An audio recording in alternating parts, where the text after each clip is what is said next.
We've got a couple of Hillary Clinton stories to hear. Let me do one. They're two different stories, so they're not the same. One story is just about an absurd article that was posted on Salon.com by a writer named Matthew Rozsa. And he basically... This was written, what was it, the day after? I think it was the day... I believe it was the day after Thanksgiving. It was the day after, so the 24th. So this article is written, I'm not going to read the article, I'm just going to explain to you what it is. I'm going to post the link on the description there so you can check it out. But this is just another case of Democrats, certainly Democrats, Democratic loyalists, and faux liberals and faux, I don't know, just basically Hillary Clinton supporters trying to revive her career. You know what? I will read the titles. I'm going to read the titles. This person, the article that they wrote, they had a couple of titles that they wrote for, certain sections of paragraphs. So I'm going to read those out for you guys, but that's about it, because the rest, reading the whole thing is going to be torture, basically. But yeah, the article is titled, "Here's Your Leftover Turkey. The Case for Hillary Clinton 2020. Should be good. So the first basically the article basically starts out just, I don't know, quoting Donald Trump mocking Hillary. Okay, whatever.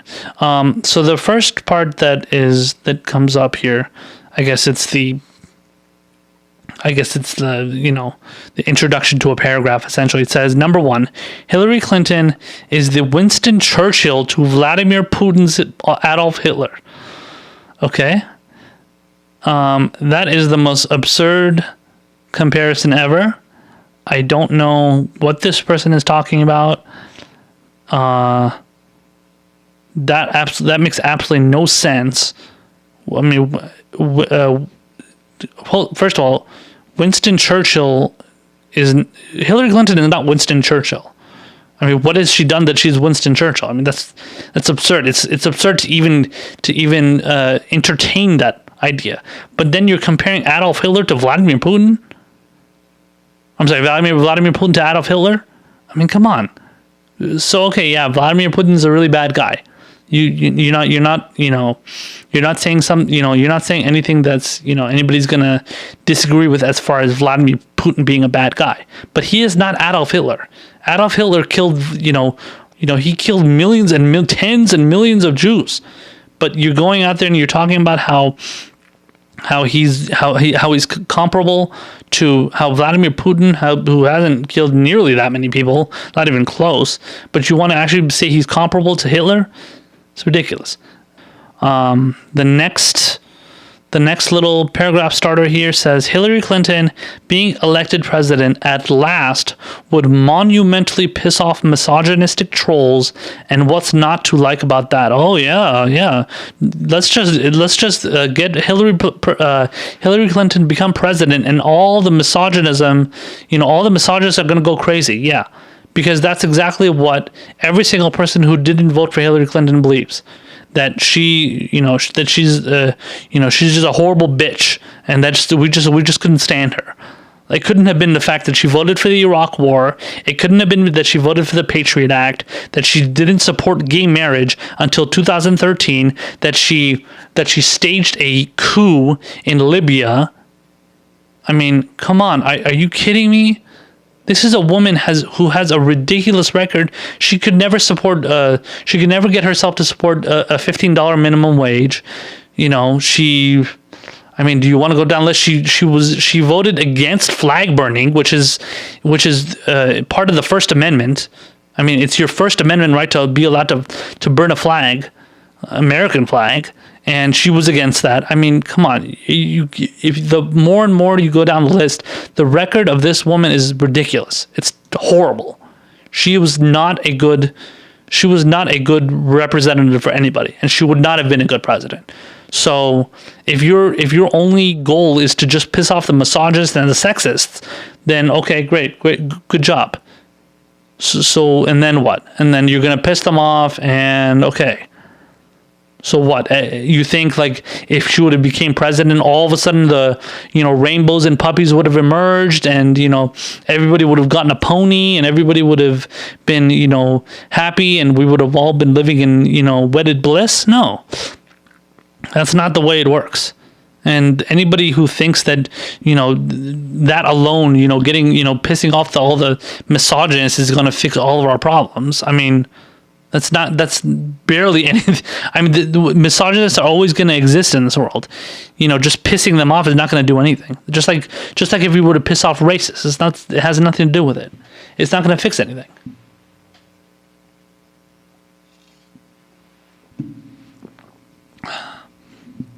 So number 3 here. I don't know how many there. There's only 4 of them. Okay, so number 3 is, by winning the popular vote convincingly in 2016, Hillary Clinton has earned the right to be considered the presumptive nominee in 2020. Yeah, because that's how it works. So did you guys hear? Apparently, if you win the popular vote in one election, that means you are the presumptive. Automatically, you become the presumptive nominee for the very next election. Wow. I never heard about that. That's an interesting. It's an interesting stipulation. I wonder if this person just made it up right out of whole cloth.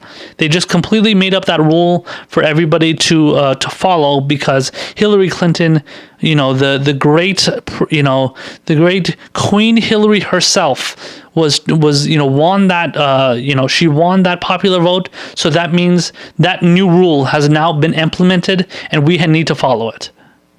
I mean, how can you take this fucking person seriously? This person is an absolute idiot. And obviously, when you look at the quality of articles that are written for Salon.com, it's not very good. So this is what you should expect from them. So, if you want to take that, logic, then Al Gore should have been the presumptive nominee for, 2004. But no, that didn't happen.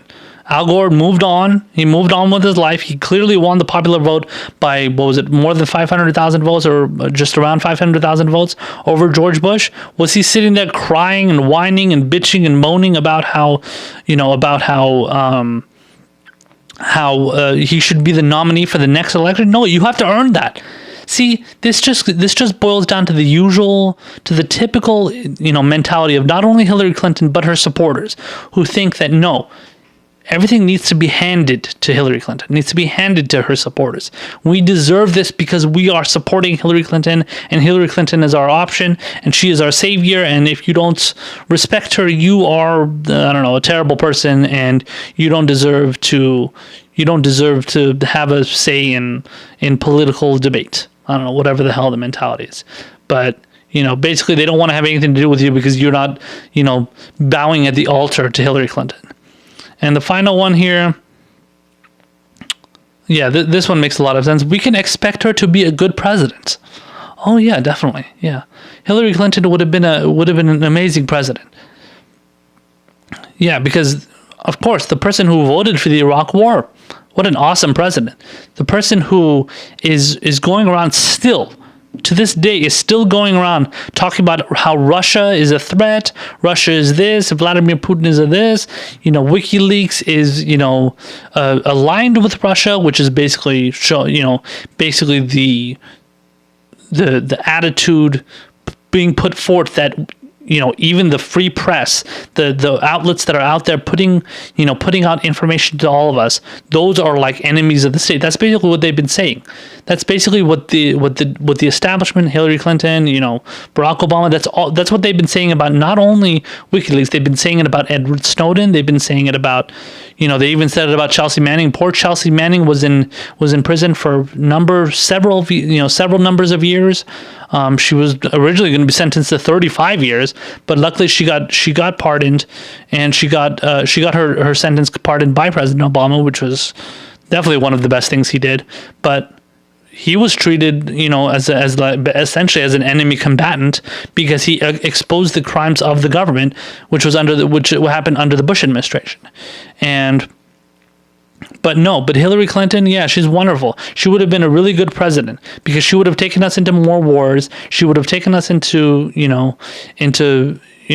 having fighting wars with Russia because assuming she would have won regardless of Russia, quote unquote, hacking the election, she would have probably wanted to go to some sort of cyber warfare with them. I wouldn't be surprised by anything like that happening. I mean, considering how Hillary Clinton, has been acting ever since she lost to Trump, this is what I would have expected. Or at least I'm giving you an idea of what I would have expected, and it wouldn't have been any surprise for me. So, no, Hillary Clinton would not have been a good president. She is not the presumptive nominee in 2020. She does not deserve any of those accolades. She did not accomplish anything other than becoming at the most I can say that she won the primary, which she rigged the shit out of, but she won the primary. Okay, fine. She did not beat Donald Trump regardless of whether she won the popular vote or not. Winning the popular vote does not mean that you win the presidency. And we can have a discussion for another day as to why that rule should be changed or not changed, whatever. But that's not how you win the presidency. You knew that coming in. So all of a sudden, acting all of a sudden like, oh my God, I should have won the presidency even though I didn't. No, that's not how it works. So too bad.